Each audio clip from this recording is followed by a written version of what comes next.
Bihar assembly ఎన్నికల్లో రెండో విడత ప్రచారానికి నేటితో తెరపడనుంది. అధికార ఎన్డీఏ విపక్ష మహాగఠబంధన్ కూటమిల తరపున అగ్రనేతలు విస్తృతంగా ప్రచారం నిర్వహిస్తున్నారు. శనివారం పలు నియోజకవర్గాల్లో సుడిగాలి పర్యటనలు చేసిన ప్రధాని మోదీ మొదటి విడతలో రికార్డు స్థాయి పోలింగ్ విపక్ష కూటమికి నిద్ర లేకుండా చేసిందని ఆరోపించారు.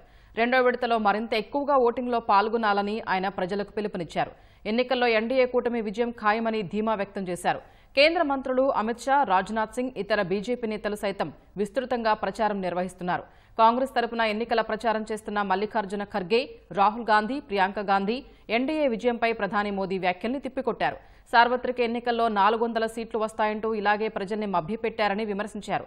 బీజేపీకి సాధారణ మెజారిటీ కూడా రాలేదని ఎద్దేవా చేశారు.